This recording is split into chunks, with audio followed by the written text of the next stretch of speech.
வணக்க மக்களே, கேழ்வரகுடைய மருத்துவமைகளை பற்றி தான் நாம் பதிவில் பார்க்க போகிறோம். நீங்கள் கேழ்வரகு சாப்பிட்றத வழக்கமாக வச்சுக்கிட்டீங்க அப்படின்னா ஊட்டச்சத்து குறைபாடுகள், சிதைவு நோய்கள் போன்ற பல விதமான நோய்கள் உங்களுடைய உடலை அணுகாதவாறு நீங்கள் ஆரோக்கியமாக இருக்கலாம், பார்த்துக்கலாம். உங்களுடைய உடலை கேழ்வரகு குளிர்ச்சியாக்கும், உடலுக்கு வலுவை தரும். உடல் எடையை குறைக்க நினைக்கிறவங்கலாம் இந்த கேழ்வரகு ரொம்பவே ஒரு மருந்து மாதிரி எடுத்து சாப்பிட்லாம். ஸோ இது உங்களுக்கு பார்த்தீங்கன்னா அரிசி சாதத்துக்கு பதிலாக இந்த கேழ்வரகு நீங்கள் கூழாக குடிச்சிட்டு வரும்போது ரொம்ப சீக்கிரமாக நீங்கள் எதிர்பார்க்கக்கூடிய அளவுக்கு சைடு எஃபெக்ட் இல்லாமல் உங்களுடைய உடல் எடையை குறைய ஆரம்பிக்கும். ஸோ இது மட்டும் இல்லை, நிறைய மருத்துவமைகள் கேழ்வரகுல இருக்குது. அது விரிவாக நம்ம பார்ப்போம். அதை பார்க்குறதுக்கு முன்னாடி இந்த வீடியோக்கு ஒரு லைக் கொடுத்துட்டு இந்த தகவலை உங்களுக்கு தெரிஞ்சவங்களுக்கும் ஷேர் பண்ணி விட்டுருங்க.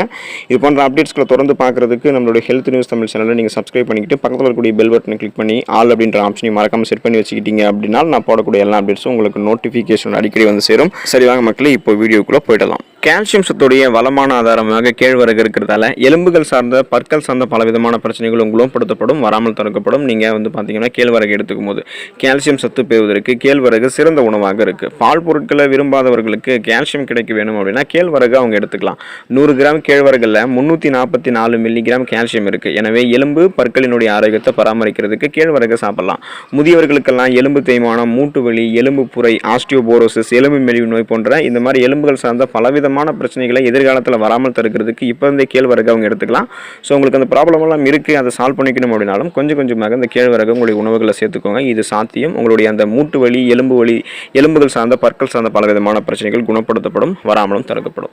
நீரிழிவு நோயை கட்டுப்படுத்தும் கேழ்வரகு. ஸோ சுகர் பேஷண்ட்ஸ் எல்லாம் பார்த்தீங்கன்னா கேழ்வரகு எடுத்துக்கலாம். கோதுமையோடு ஒப்பிடும்போது, கோதுமையோட கம்பேர் பண்ணும்போது கேழ்வரகு நீரிழிவு நோயாளிகளுக்கு சிறந்த பலன் அளிக்குது. ரத்தத்தில் சர்க்கரையினுடைய அளவை கட்டுப்படுத்தக்கூடிய பண்புகள்லாம் கேழ்வரகுல அதிகமாக இருக்குது. ஃபைபர் கேழ்வரகுல, அதாவது நார்சத்து நிறைந்திருக்கிறதால நீண்ட நேரம் பசி கூட உங்களுக்கு எடுக்காது. ஸோ சுகர் வந்துட்டுச்சுன்னு வச்சிங்களேன், கட்டுப்பாடோட உணவுகளோடு இருக்கணும் அப்படின்னு சொல்லுவாங்க. அது உண்மைதான். ஸோ நீங்கள் கேழ்வரகு சாப்பிடுங்க, பிளட்டில் உங்களுடைய சுகருடைய அளவு கண்ட்ரோலாக இருக்கும். நாளடைவில் நீரிழிவு ப்ராப்ளத்திலேருந்து நீங்கள் விடுபட்டுடலாம். வயதான தோற்றத்தை குறைக்கும் இந்த கேழ்வரகு. உங்களுடைய சருமத்தை பாதுகாக்கிறதுல நீங்கள் மிகவும் அக்கறை செலுத்துபவர் அப்படின்னா கேழ்வரகு சாப்பிடுங்க, அது உங்களுக்கு உதவிகரமாக இருக்கும். இது உங்களுடைய தோற்றத்தை எப்பவுமே இளமையாக வச்சுக்கும். ஏன் அப்படின்னா இந்த கேழ்வரகுல மெத்தியோனைன் மற்றும் லைசின் இருக்குது. இது உங்களுடைய சரும செல்களை எப்போதும் ரெஃப்ரெஷ்மெண்ட்டாக வச்சுக்கும், புத்துணர்ச்சியாக வச்சுக்கும். விட்டமின் டியும் இந்த கேழ்வரகுல இருக்கிறதால இது கூடுதலாக பலன் தரும். ஸோ உங்களுடைய வயதை நீங்கள் வெளியே சொன்னால் கூட யாரும் நம்ப மாட்டாங்க. ஏன்னா அந்தளவுக்கு இந்த வயதான தோற்றத்தெல்லாம் உங்களுக்கு இந்த கேழ்வரகு தான் குறைக்கும், சருமத்தை ஆரோக்கியமாக வைக்கும். உங்களுடைய உடலுக்கு இயல்பாகவே நீங்கள் ஓய்வு தரணும்னா கண்டிப்பாக நீங்கள் கேழ்வரகு எடுத்துக்கோங்க. மனப்பதட்டம், மன அழுத்தம், இந்த ஸ்ட்ரெஸ், டென்ஷன், அப்புறம் தூக்கமின்மை போன்ற மன ரீதியான பிரச்சனைகளை சந்திக்கிறவங்க கேழ்வரகு சாப்பிட்டீங்க அப்படின்னா நல்ல தீர்வு உங்களுக்கு கிடைக்கலாம். ஆன்டி ஆக்சிடென்ட்கள், முக்கியமாக ட்ரிப்டோஃபான் மற்றும் அமினோ அமிலங்கள்லாம் இந்த கேழ்வரகுல இருக்கிறதால இது இயற்கையான வகையில் ஓய்வு நிலையை தருது. 2000ஆம் ஆண்டில் மென் இந்தியா நடத்திய ஆய்வின்படி கேழ்வரகு நுகர்வு ஒற்றை தலைவலிக்கு பயனுள்ளதாக இருக்கும் அப்படின்றத கண்டுபிடிச்சிருக்காங்க. எனவே நீங்கள் ஸ்நாக்ஸ் சாப்பிட நினைச்சிங்க அப்படின்னா குறைந்தபட்சம் கேழ்வரகு பிஸ்கட் மாதிரி சாப்பிடுங்க. ஸோ கேழ்வரகு நீங்கள் எப்படியாவது உங்களுடைய உணவுகளை சேர்த்துக்கும் போது உங்களுடைய உடலுக்கு ஓய்வு கிடைக்க ஆரம்பிக்கும். உடல் எடையை குறைக்க விரும்புவீங்களா நீங்கள் அப்படின்னா கேழ்வரகு எடுத்துக்கோங்க. உடல் எடையை குறைக்கிறதுக்கு கேழ்வரகு ரொம்ப உதவிகரமாக இருக்கும். கேழ்வரகுல ஃபைபர் இருக்குது, நார்சத்து அதிகமாக இருக்கிறதால அதே சமயம் இது உங்களுடைய மெட்டபாலிசத்தை இன்க்ரீஸ் பண்ணுது, வளர்ச்சிதை மாற்றத்தை அதிகரிக்கவும் செய்து. எனவே உடல் எடையை குறைக்கணும், ரொம்பவே ஃபாஸ்ட்டாக குறைக்கணும், எந்த விதமான சைடு எஃபெக்டும் இல்லாமல் குறைக்கணும் அப்படின்னா கேழ்வரகு சாப்பிடுங்க. இது உங்களுக்கு ஒரு பெஸ்ட் ஃபுட்டாக இருக்கும். கேழ்வரகு சாப்பிட்டீங்க அப்படின்னா நீண்ட நேரத்துக்கு உங்களுக்கு பசி எடுக்காது. அதனால் நீங்கள் எதையாவது சாப்பிடணும் அப்படின்னே சாப்பிட்டு உங்களுடைய உடலை நீங்கள் வெயிட் ஆக்கிக்க மாட்டீங்க.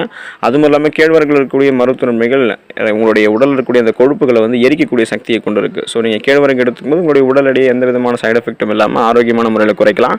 எனவே நீங்கள் காலை உணவாக கேழ்வரகு சூஸ் பண்ணி சாப்பிடுங்க. காலை நேரத்தில் கேழ்வரகு சாப்பிட்றது ரொம்பவே ஆரோக்கியம். உங்களுடைய உடல் எடை குறைக்கிறதுல இது முக்கிய பங்கு வகிக்கும். பார்த்தீங்களா மக்களே, கேழ்வரகு எந்த அளவுக்கு அதிசயத்தன்மைகள், மருத்துவன்மைகளை கொண்டு இருக்குது அப்படின்றத இப்போ நீங்கள் பார்த்துருப்பீங்க. நமக்கு முன்னாடி இருக்கக்கூடிய சந்ததிகள் இந்த மாதிரி தேவை வகைகள் கேழ்வரகெல்லாம் சாப்பிட்டு தான் பார்த்தீங்கன்னா ஆரோக்கியமான முறையில் அவங்களுடைய சந்ததியை அவங்க விருத்தி பண்ணாங்க, ஆரோக்கியமான முறையில் வாழ்ந்தாங்க. ஸோ நாமளும் அதை பின்பற்றி கேழ்வரகு சாப்பிட்டு அதில் கூடிய மருத்துவன்மைகளை பெற்று ஆரோக்கியமாக இருப்போம், நலமோடு வாழ்வோம். அடுத்த பயனுள்ள பதிவில் சந்திக்கிறேன். நன்றி மக்களே.